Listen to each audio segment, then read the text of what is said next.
name's Ken Armstrong. I'm the President and CEO of North Arrow Minerals, and thanks for taking the time to listen to this brief presentation, which is intended to provide a little bit of context and a summary of our Hope Bay Oro Gold Project located in the Kitikmeot region of Nunavut. I will be making some forward-looking statements as I take you through the work that has been done and some of the work that we think could be done on the project, so please keep that in mind. North Arrow is a diamond company, and we remain focused on our diamond exploration projects located throughout Canada. But we do also have several gold projects that are sort of legacy projects we've held on to for a number of years. And probably the most important of them is our Hope Bay Oro Gold Project that's located at the north end of the Hope Bay Greenstone Belt in Nunavut. The Hope Bay Greenstone Belt is a typical Archean greenstone belt. It's about 80 kilometers long and perhaps about 20 kilometers wide at its widest. It has been evaluated over a number of years by many different explorers, originally even in the 60s and 70s by Duncan Derry and Aberman, and then very seriously by BHP in the 1990s, followed by Miramar, and then Newmont took a look at it, and most recently it's been evaluated by TMAC Resources. There are several known gold deposits located along the extent of the Greenstone Belt, including the Boston, Madrid, and Doris deposits, which collectively host measured and indicated resources in the neighborhood of 4.5 million ounces of gold. But the work that's been done by TMAC, and the very good work that they've done over the last several years, has been focused on the development of the Doris deposit and getting Doris into production. TMAC announced the pouring of the first gold bar at Doris this February, and are currently working to get the deposit into commercial production in the first quarter of 2017. And the photo on the left here is taken from a recent TMAC presentation and shows some of the mine infrastructure that's been developed at the Doris deposit. In the background, you can see what's referred to as Doris Mountain, which is a flat-lying to east-dipping diabase sill, which is important and we'll speak to a number of times throughout the presentation. And in the background, you can see their airstrip in Roberts Bay, which is the Arctic Ocean. And being located on the ocean is a huge advantage for any mine development in the Canadian High Arctic, as it reduces your freight costs to get materials up to the site. To the east, or to the right of Roberts Bay in this photo in the background, is North Arrow's Hope Bay Oro property. The property is comprised of 5 leases. It covers about 4,100 hectares, and at its closest is about 3 kilometers north of the Doris deposit. One of the key things that we want to try and get across in this presentation is the fact that the rocks that host mineralization at Doris extend northward up onto the Oro property. And so on the property we're seeing not only the exact same rocks, but we see the same structural setting and the same styles of mineralization. There's a number of gold showings that are known on the property as well, including the Ida Point showing, which has probably seen the most past exploration, and a couple of drill intercepts shown here at 5.48 grams over just under 6 meters and 8 grams over 4.2 meters are pretty typical for the drilling that's been done on the showing, and it certainly requires further work. But we think in the bigger picture, evaluation of the property is going to be driven by the fact that the geological setting is so similar to the setting at Doris that there could be other opportunities for discovery on the Oro property. So just in terms of perspective, a couple of slides to try and give you an idea of the terrain and where the Oro property sits and how it looks in relation to the Doris deposit. This is a photograph looking south from an area that we call the Oro-5 area, looking south directly towards Doris. And in the background you can see the flat-lying Doris Mountain, and in fact it almost dips, or seems to be tilting to the left, which is the east in this photo. And that gives you an idea of the dip of that Franklin sill. And the Doris deposit itself then sits just immediately to the east, or to the left of Doris Mountain, and we can see a ridge of rocks trending from Doris all the way up into the foreground, and that is the extension of that Franklin event sill, and in this case is dipping to the left on this photograph. And it's important because it's a good marker as we try and understand the geology and get a better handle on what's happening on the Oro property itself. Switching around and looking the other way, so this is looking from Doris northwards towards the Oro property. In the foreground we can see the north end of Doris Lake, as well as some of the original trenching that was done by BHP and Miramar on the Doris quartz veins. And then looking northward, you can see the ridge that's formed by the Franklin sill as it dips, in this case to the right, and extends northward up onto the Oro property. Another thing to note in this photo is right around the arrow on that north arrow would represent on the north side of that lake, that little bit of water we can see there would represent the start of the Oro property itself. So you can get an idea of just how close the property is to the development at Doris. Mineralization at Doris is hosted within a package of rocks. It's called the Doris Volcanics. And it's been studied a fair bit by obviously by the companies that have been evaluating the deposit, but also by government researchers and some university researchers. And the package of rocks is defined by some high iron titanium tholiites. Tholiites is a fancy name for a basalt, and more typical magnesium tholiites, or more typical magnesium basalts. And the mineralization at Doris is located right at the contact between these iron tholiites and the magnesium tholiites. And that mineralization has been traced northwards. The most recent example has been some of the exploration results reported by TMAC for the BTD zone, or the below the dike zone, trending northwards, north of the Doris resource. And importantly, these iron tholiites and the entire Doris volcanic package has been mapped northwards and can be traced onto the Oro property, and we think it represents a very prospective target horizon when looking to evaluate what's happening on the Hope Bay Oro property. North Arrow's property has been very well mapped, and here are a couple of images. On the left is a cartoon of the bedrock map for the Oro property, and then on the right is an airborne geophysical survey, and in this case showing the total field magnetics of the property. And there's a couple of important things that we can see from these two images. The first is the mapping of that Franklin event sill. So this is that diabase sill that comprises the Doris Mountain and can be traced northwards on those ridges that we saw in those earlier photographs up onto the property. It's a big brown blob, though, once we get to the center part of the property, and this is where the sill seems to flatten out and obscures a fair bit of the geology. The Franklin event sill, or this diabase sill, is about 723 million years in age. So it's a lot younger than the Archean volcanic rocks that host the mineralization. So this sill and this diabase, it was intruded after the mineralizing event. So the Franklin sill is post-mineralization and is basically cutting through the Archean rocks that host the gold mineralization.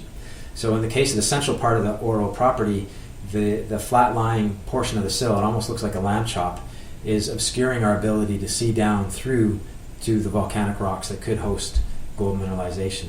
The other important feature that we see on these images is the extension of the Doris volcanics northwards onto the Oro property.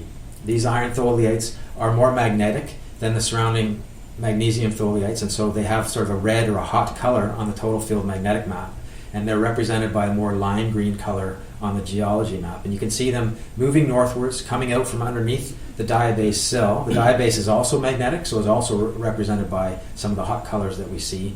But it comes up northwards, up onto the Oro property, and then almost bends a little bit to the northeast, and we'll come back to that feature because it's quite important, we think.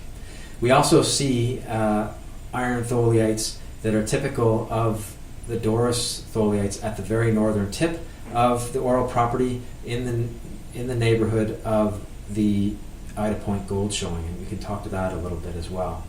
We think there's opportunities for the identification of other outcroppings or subcroppings of iron tholiites, represented by some of these magnetic hot areas circled in these black circles on the magnetic image.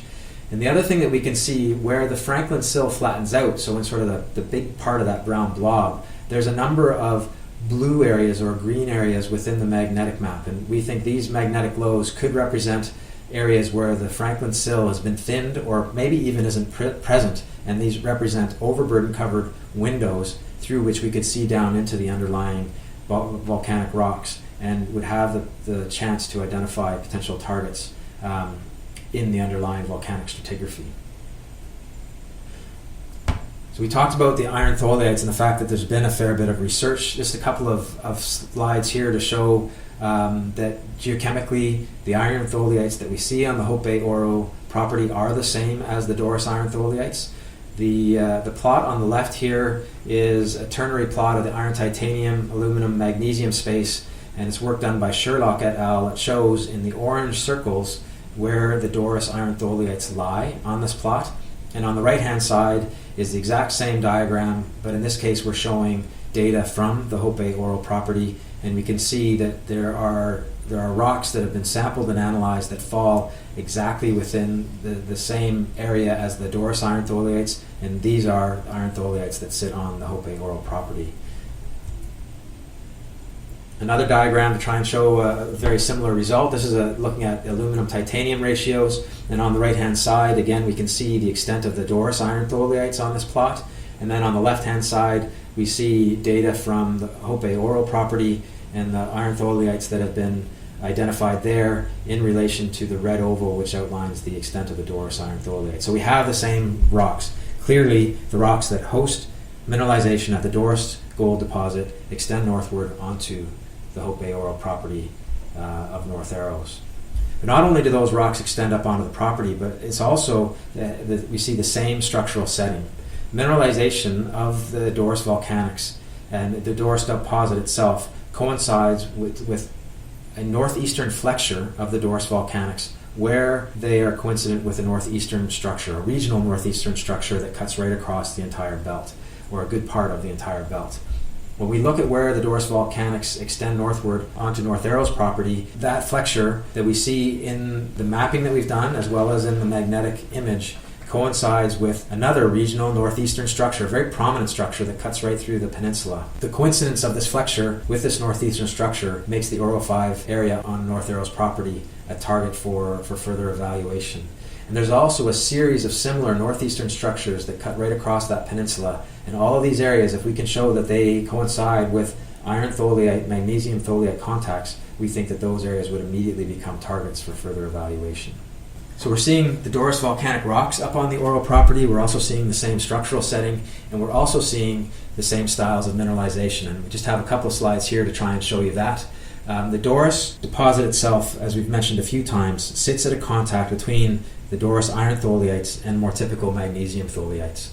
The photo on the right here shows quartz veining and iron carbonate alteration that sits right at an iron tholiate, magnesium tholiate contact in the ORO-5 area of North Arrows ground.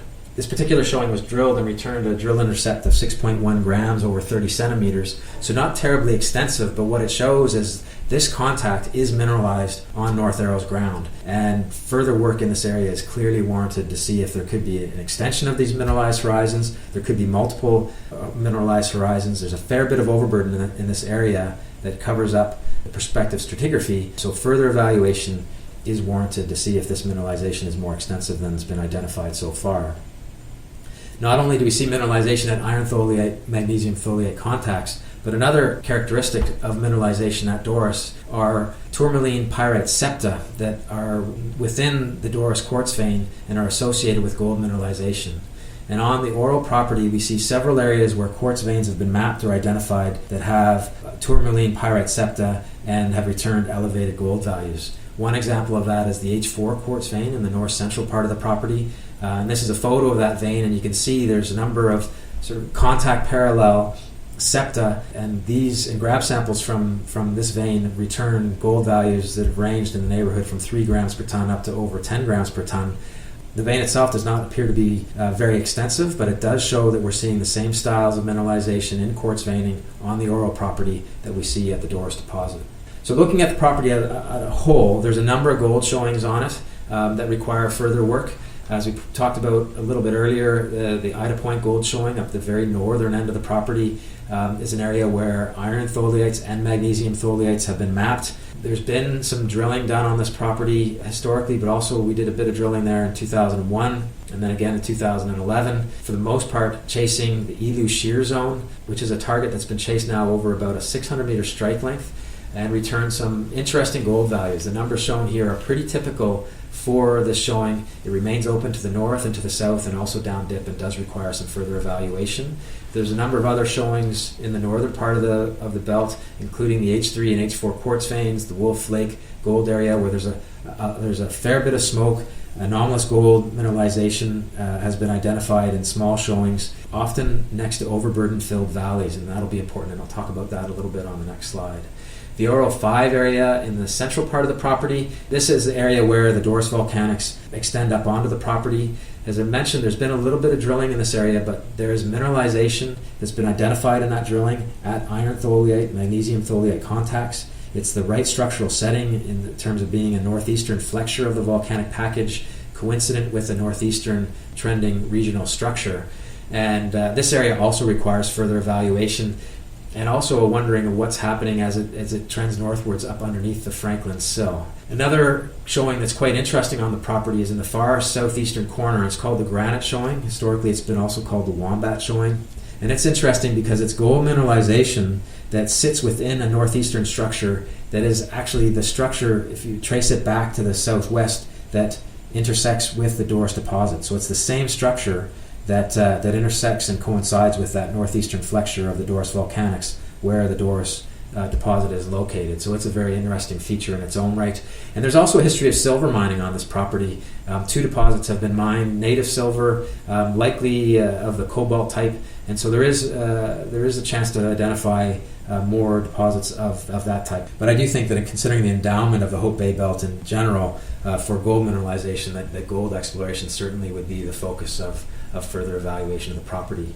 So just looking at the Oro Hope Bay property, it's a nice satellite image that we have, and there's a couple of takeaways from it and a few features that become quite clear when we study this image. The first is that there is a fair bit of outcrop on the property. The outcrops show up quite well, but there are also, between the outcrops obviously, there's a number of overburden-filled valleys, and these valleys and these areas of overburden we think represent targets. One area, particularly in the northern part of the property, or one aspect of the northern part of the property that became very clear when the property was mapped, is how structurally complex it is. And structural complexity, when you're talking about Archean gold deposits, is not really a bad thing. Often Archean gold deposits are found in areas with great structural complexity, and so identifying that sort of complexity in the northern part of the property is, in our view, a positive. The other thing that we've talked about a few times during the presentation is that there's a fair number of overburden-filled valleys throughout the property area.